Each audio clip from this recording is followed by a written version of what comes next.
तो उसकी भी सरकार भरपाई नहीं कर पा रही है। किसानों को जहां मेहनत करके अपनी फसल तैयार करने का मौका मिलता है, वहीं दो सींग वाले भी परेशान कर रहे हैं।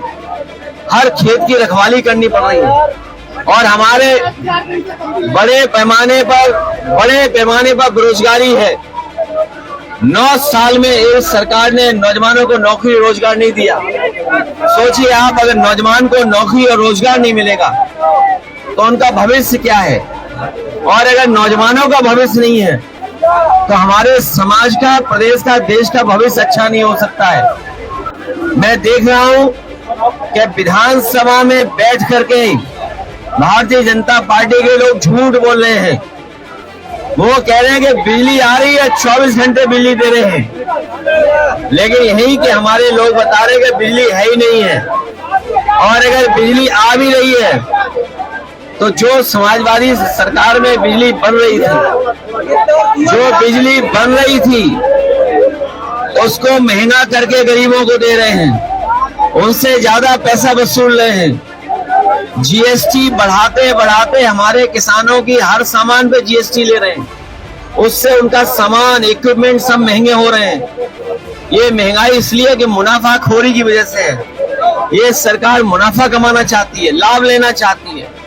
और अभी तो सुनने में आ रहा है कि अमेरिका से जो अपने मित्र बताते थे राष्ट्रपति जी को, वो भी अब इनका साथ नहीं दे रहे हैं।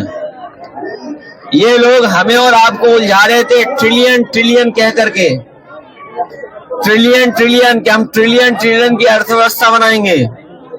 लेकिन अमेरिका से राष्ट्रपति ने कह दिया कि 21 मिलियन हमने पैसा भेजा यहाँ पर, हमें आपको उलझा दिया ट्रिलियन ट्रिलियन में, और खुद 21 मिलियन पता नहीं कहां पहुंचा दिया है। कारखाने बंद होने जा रहे हैं। अभी अमेरिका से कई उद्योगपतियों को ब्लैकलिस्ट कर दिया राष्ट्रपति ने वहां के, और हमारे मुख्यमंत्री कह रहे हैं कि अंग्रेजी कौन सीखेगा, कौन नहीं सीखेगा। विदेश से कारोबार कर रहे हैं, और अगर कारोबार करना है विदेश से तो अंग्रेजी आना पड़ेगा, सीखना पड़ेगा, जानना पड़ेगा। और महाकुंभ की जो व्यवस्था खराब की है उसके लिए जिम्मेदार मुख्यमंत्री खुद हैं, क्योंकि खुद ही वहां जाकर के बार बार निगरानी करते थे, निरीक्षण करते थे। अगर निरीक्षण करते थे तो किस बात का निरीक्षण करते थे?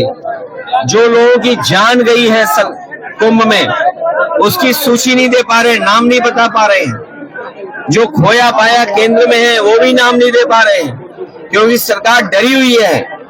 क्योंकि नाम देते ही उनकी सच्चाई सामने आ जाएगी, कितने लोगों की जान गई है। लोग थक हार करके चले गए। और ये गिद्ध वाली बात जो कह रहे हैं, मुख्यमंत्री जी ने गोरखपुर में गिद्ध के लिए एक कुछ बनाया है। गोरखपुर वाले और हम लोग जानना चाहते हैं कि ये गिद्ध के लिए क्या बनवा लिया है गोरखपुर में आपने। गिद्ध का प्रजनन सेंटर बनाया है, और गिद्ध की बात कह करके ये साबित कर दिया है। और आखिरकार गिद्ध को कह करके किसको अपमानित कर रहे थे? क्या उनके परिवार के लोगों को, जो अपने परिवार के सदस्यों को ढूंढ रहे थे? एक बेटी अपनी माँ को ढूंढ रही थी, भाई भाई को ढूंढ रहा था। लोग आकर के अपने घर वालों को ढूंढ रहे थे जो अभी तक नहीं मिले हैं। क्या ढूंढने वालों को सरकार गिद्ध बोल रही थी? और सबसे बड़ा सवाल है, ये जो सुअर का नाम ले रहे हैं, ये हम लोगों ने किसी ने नहीं कहा कि पानी खराब है गंगा का। सेंट्रल पॉल्यूशन बोर्ड ने कहा है कि ये गंगा का पानी खराब है। गंगा का पानी नहाने लायक भी नहीं है, आचमन तो भूल जाइए। तो सोचिए सरकार किसको सुअर कह रही थी? मुझे तो लगता है ये दिल्ली और लखनऊ के झगड़े में एक दूसरे को गाली दे रहे हैं। अगर उत्तर प्रदेश के बोर्ड कह रहा है, उत्तर प्रदेश का पॉल्यूशन बोर्ड कह रहा है कि पानी साफ है, और दिल्ली का पॉल्यूशन बोर्ड कह रहा है कि पानी खराब है, तो इसका मतलब है लखनऊ वाले दिल्ली वालों को सुअर कह रहे थे। ये जिम्मेदारी किसकी है? ये जिम्मेदारी दोनों सरकारों की थी। ये डबल इंजन नहीं, डबल ब्लंडर वाली सरकार है। इंजन टकरा रहे हैं, डब्बे टकरा रहे हैं, और जनता भी इंतजार कर रही है कि इस बार इनके पास जब चुनाव होगा, सूखे पत्ते की तरह भारतीय जनता पार्टी का सफाया हो जाएगा। इस तरह की जो भाषा संसद में